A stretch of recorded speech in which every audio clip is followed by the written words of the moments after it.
Hey, flat earthers, why don't you go to the freaking edge and take a picture of the flat earth and come back? Well, Bill, it's crazy. Why do I need to go to the edge of the flat earth, Bill? If I've got a flat map, I don't need to go to the edge and take a picture of the edge of the map.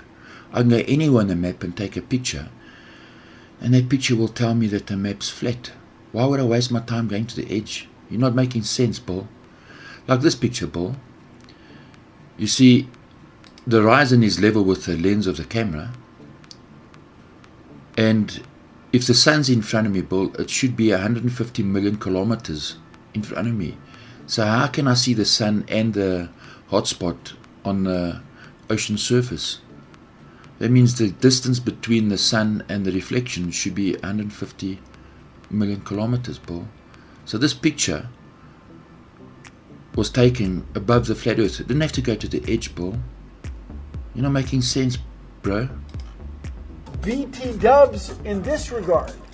There is a geometric shape, a surface on which you can travel in any direction and never leave the surface. Well, Bill, that would be a flat surface, Bill. A flat surface. Anyone? Anyone? A sphere, a ball, an earth. No, Bill, you got it back to front. You see, if I got a ball and I go in these 4 directions, I can't stay on top of the ball, Bill. I'll be leaving the ball.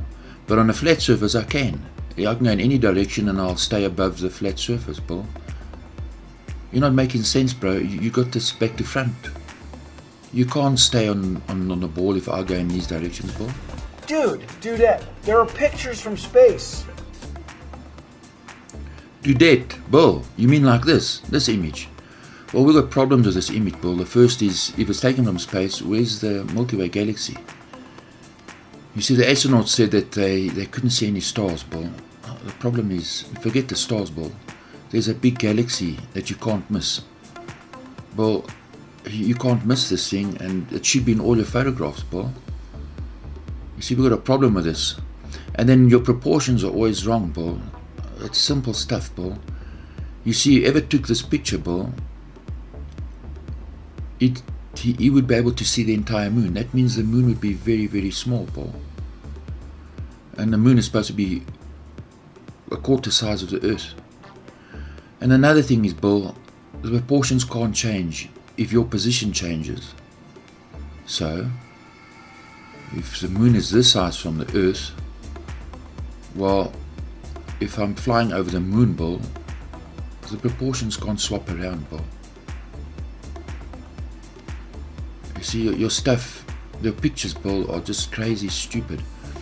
Then you give us a picture like this that you say was taken 31 million miles away. Bill, 31 million miles. Well, Bill, that is just such a big lie that this is impossible, Bill. And then if you look at the image, Bill, there's green around the moon. What's that, Bill? And then you show us a picture of Venus, Bill, from the Hubble.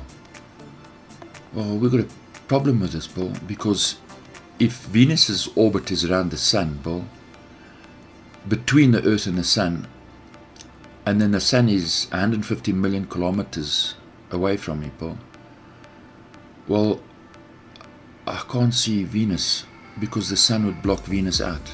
Its orbit would be so small that it would be obscure. And then the fact that Hubble, even if it's on the other side of the clouds, Bill, it would never see Venus and can never take a picture of Venus, Bill. Venus's orbit would have to be bigger than the Earth's orbit. And then, Bill, the Milky Way galaxy, Bill, what happened to that? Of the Earth, what is wrong with you? Well, Bill, what is wrong with us is that your images are fake and stupid. That's what's wrong. The ancient Greeks knew that the Earth was round. They saw the shadow of the Earth on the moon during a lunar eclipse. Bill, what is wrong with you, buddy? Dudette, if the Earth is 4 times bigger than the moon, and the moon takes 30 days to orbit the Earth, and there's a gap of 400,000 kilometers, it means the Earth's shadow would be huge, Bill. It would take the moon a couple of days to get out of its shadow, Bill. So the eclipse, Bill, couldn't last 4 minutes, 5 minutes, and the shortest eclipse on history, Bill, is 1 minute and a few seconds. So, Bill, how can a round ball cast a perfect round circle on another round ball? A round ball can cast a perfect circle on a flat surface, but not on another round ball. Why are you 3 or 4 or 5 centuries behind the rest of us? Bill, your history is just as bad as your science, bro. To date, it's 2,500 years. 2,500 years. Now, at the same time they started to believe in a spinning ball, they also believed in this, Bill. This is nonsense, not real, Bill. They also worshipped pagan false gods, Bill. So should we believe in those also? So, Bill, Alexander the Great, there's nothing great about him, Bill. To flat earthers, this guy is nothing more than a murdering psychopath who wanted to rule the world. You see, Bill, it just depends on how you look at things. Go out there, take a picture, send it on the internet, carry on. Thanks, Bill, and we don't need your permission or your approval, Bill, and we will. We'll keep taking images and posting them, Bill. Now, Bill, what is that? What on earth is that, Bill? Bill, is that an air punch? Bill, that's lame, bro. Dude, that's a lame air punch on a lame presentation. Come on, Bill. You've taken the truth away from us. At least, Bill, be entertaining. So, Bill, I see your lame air punch and I raise you one air guitar.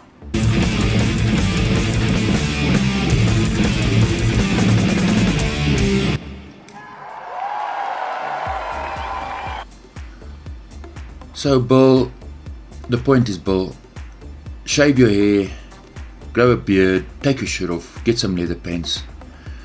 If your science sucks, Bill, at least be entertaining, Bill. Come on, Bill, come on, do that.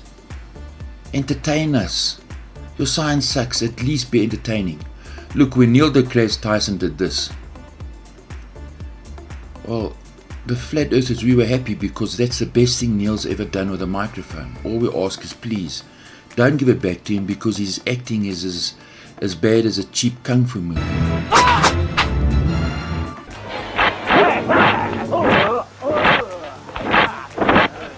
So, Bill, have a nice day. Cheers and thanks for watching.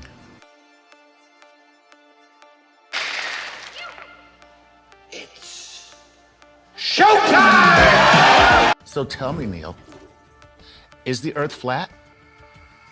It's showtime. We have video from space of the rotating spherical Earth. The Earth is round. Well, I hope this isn't the footage Neil is talking about, because the Earth spins one way and the stars spin another way.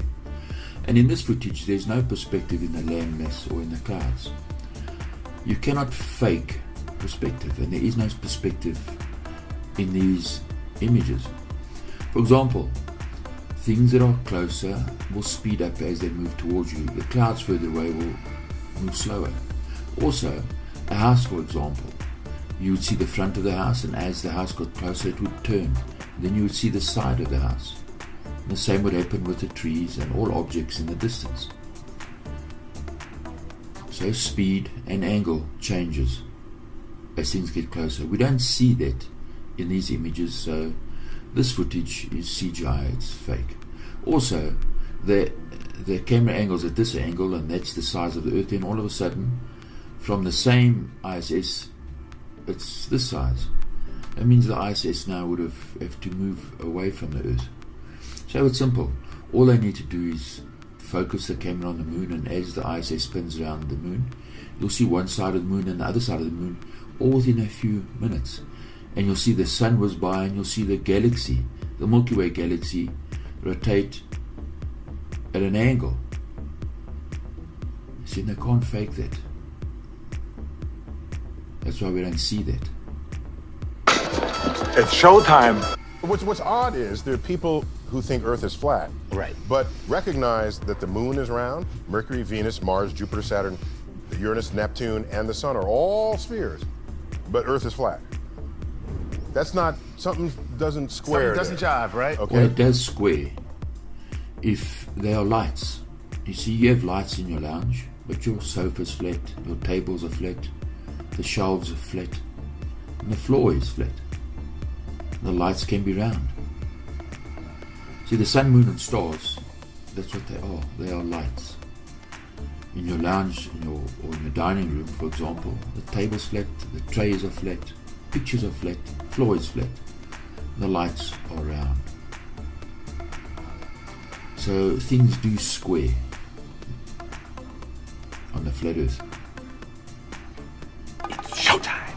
Plus, in my latest book, ooh, did I just plug my Wait, book? your latest book is called Astrophysics for People in a Hurry. What? We just happen to have a copy right Well, here. thank you, Neil. When I'm in a hurry, I have a special shelf for your book.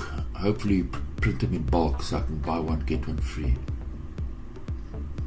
It's showtime. Processes unfold in the universe, how that conspire to make things round. So it favors the sphere. Favors a sphere, yes. Right.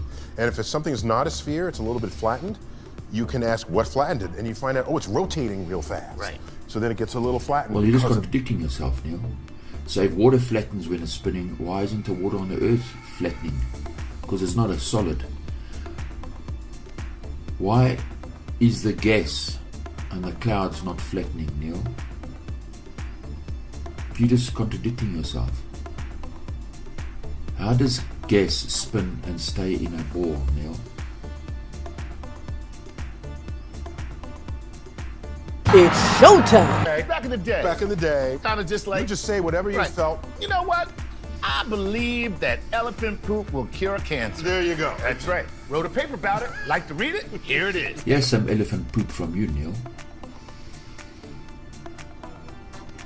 The full width of a room away. Mars, a mile away from a schoolroom globe if it was shrunk to that size. Are we going to get there? There are only two ways we can get there. One is if China tomorrow says they want to put military bases on Mars. Then we would go. We'd be there in 10 months. 1 month to design, fund, build, and engineer the spacecraft. You bet. 9 months to get You hear there. me, Neil?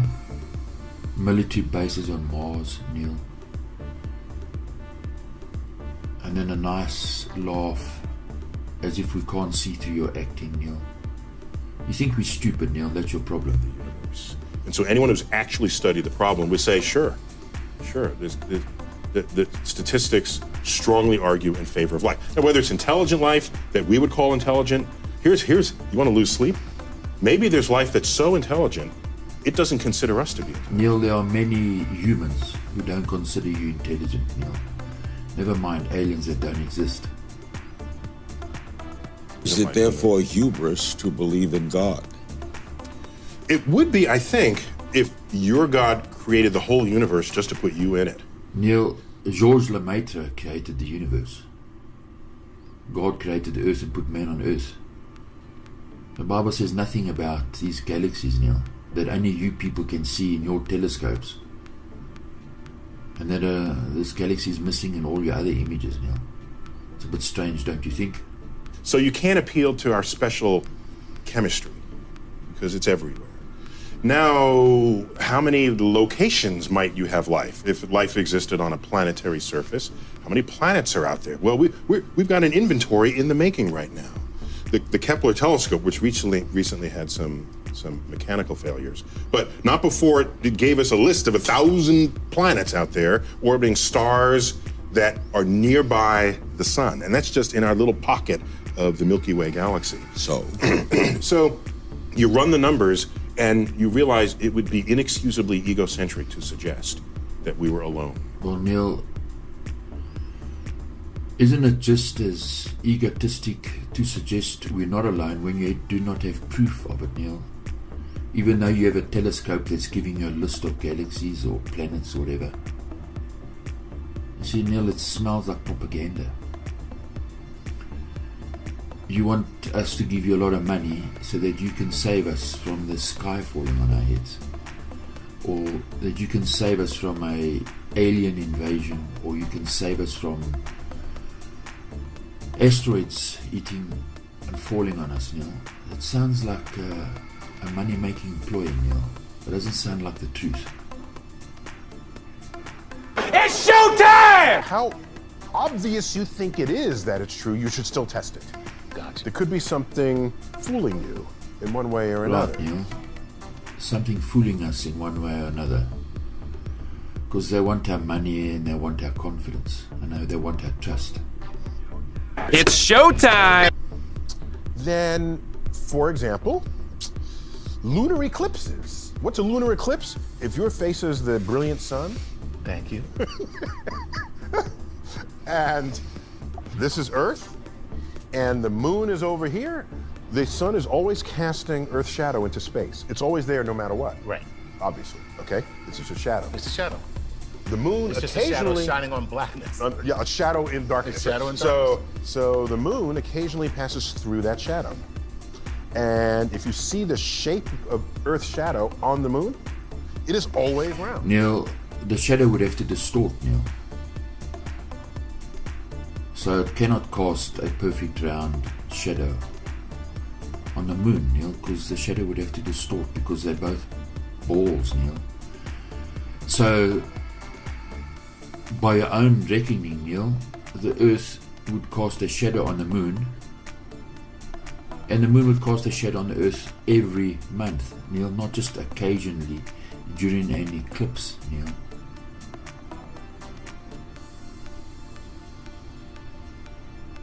We see right through your gimmick.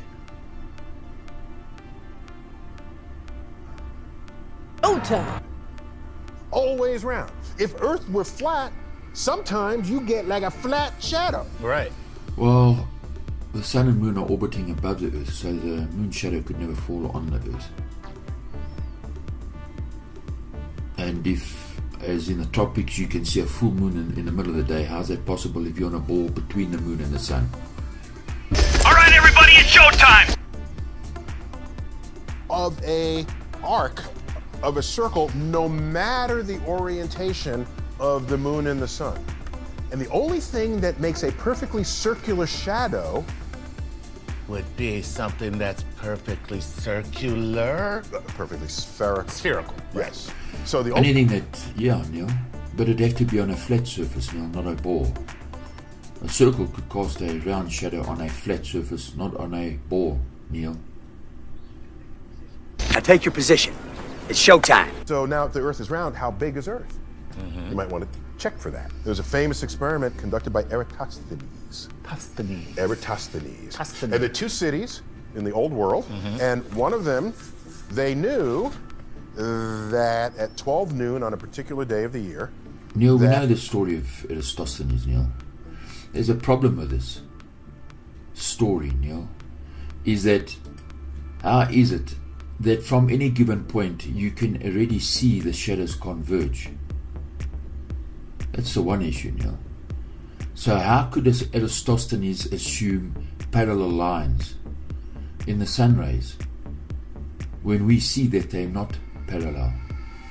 So his assumption on parallel lines for his experiment is wrong.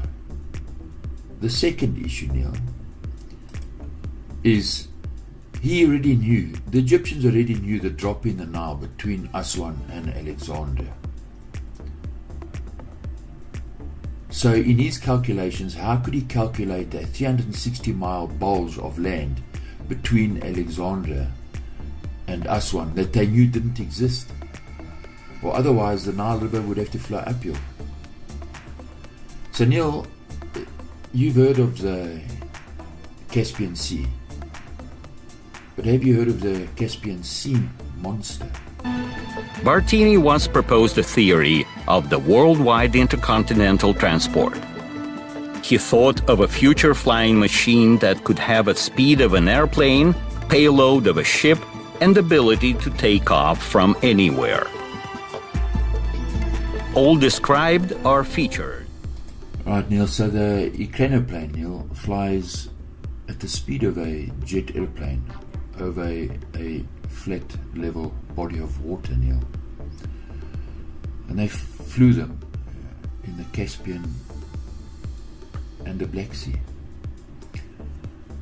So there's no bulge in the Caspian or the Black Sea. It's it's level. So therefore the Nile River must also be level. He had added a third. With a third well, it doesn't matter where the sun is.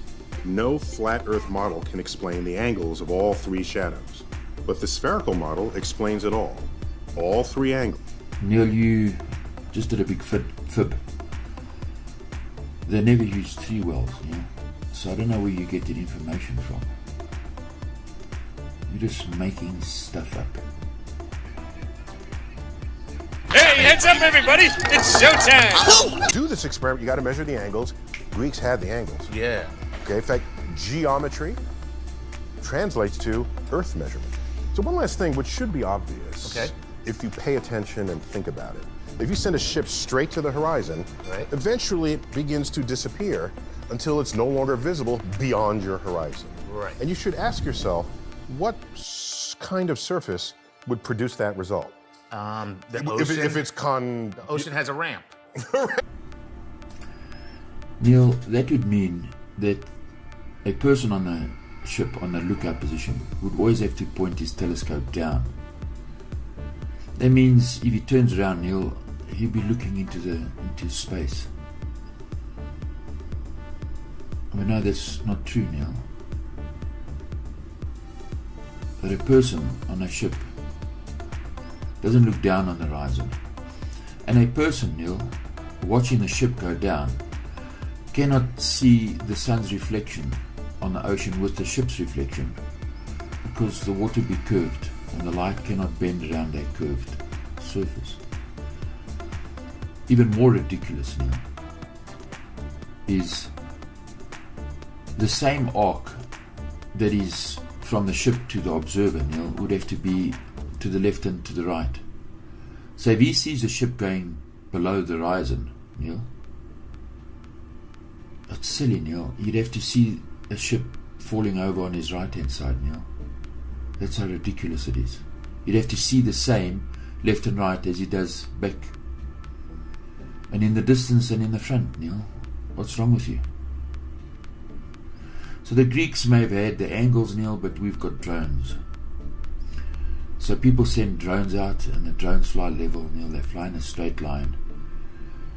And they don't see ships popping up from the horizon, Neil, because the oceans are flat. So the Russians and drones took Eratosthenes' stick, hit him on the head, and told him to go home. It's showtime, Phil. Information and knowledge and evidence. If you don't have that kind of training, you'd run around believe anything. Anything. Anything. Right, Neil, you believe anything if you believe you, Neil. Knowledge and evidence and understanding, Neil, point to a flat Earth that's not rotating, that is fixed. What you don't want is you don't want us questioning the information you give us. Don't say it, please. Don't say it. No, I have to say it, Mitch. To Showtime. me, the fact that there's a rise of flat earthers is evidence of two things. Okay. One, we live in a country that protects free speech. That's actually kind of awesome. And two, we live in a country with a failed educational system. Ooh, that one hurt. Neil, that's a compliment. You see, what you're saying is that you failed to indoctrinate everybody. You succeeded with most people, but not everyone, Neil. So tell me, Neil, is the Earth flat? We have video from space of the rotating spherical Earth. The Earth is round. So Neil says that the Earth is spinning, but you can prove to yourself that the Earth is not spinning. As an example, an aeroplane flying easterly, right? It's a 6-hour flight. He leaves 6 o'clock in the morning, right? And he's flying to point B, a quarter of the distance around the Earth. Well, at the same time, point B is moving away. He has to fly faster, right? And he'd land at sunset if it's a 6-hour flight. This doesn't happen. See, it's not because of his position on the ball. See, the same would happen with an aeroplane higher up on the ball. The principle is the same. We don't see this. Now the opposite would happen with an aeroplane leaving at midday, flying from point B to point A. Right? In a 6-hour flight,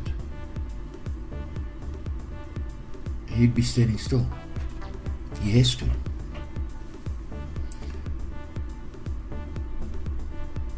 You see, we don't see this. There are many flights that are 6-hour flights from one end of the ball to the other end of the so-called ball Earth. Think about an airplane flying over the northern hemisphere. It would be spinning with the Earth. That's what they tell us. That airplane spins with the Earth. Well, if that's the case, right, an airplane would have to continue to make adjustments because it's spinning with the Earth. It would have to recalculate its position and its angle because it's spinning with the Earth. It can't fly in a straight line. We don't see this. Airplane pilots do not have to make this calculation. They just fly in a straight line. Let's illustrate it this way. Here's a man who walks across a fixed surface. He's moving from point A and he's just simply walking towards a light. He moves in a straight line. It's a short distance, right? From one end to the other end. It's a straight line. If that disc, if that ball or that disc was turning, his path now is in a spiral.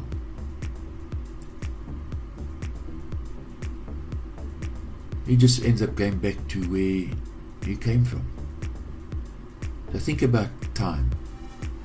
How time would be affected. See, we don't see this with airplanes. Now think about a bird. Let's change a man for a bird. The man is attached to the ground. Now a bird flying, well, he's flying. He's not attached to the turning disc. He's flying in a straight line. He's flying through the wind. He's flying through the air. This bird cannot be spinning with the ground beneath him. It's not logical. So therefore the bird migrating from one end of the earth would just end up back to where he came from while he was flying. So this might seem strange or funny, but think about it. Look, here's something else, hypothetically speaking. If I asked you, are you religious? You said, no, I believe in science. I'm not religious at all. What if, hypothetically speaking, a group of people who worshipped Baal? So, Baal, the Greek word for Baal is Helios, and the Roman word for Baal was Apollo. It's the same god. What if they took their religion and just simply painted it as science? So you believe this science, this, hypothetically speaking, this religion, you believed it, and you went along with the belief system, right? And you went along with it unknowingly. Then if I asked you, right, are you religious? Could you still say, no, I'm not religious?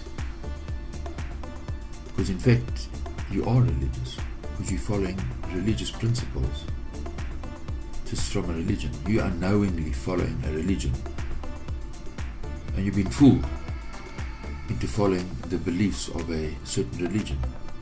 Let's just say that religion was Gnosticism, which is a religion. You're just doing it unknowingly. So for me, everybody is religious in one way or another. A belief and a system of belief.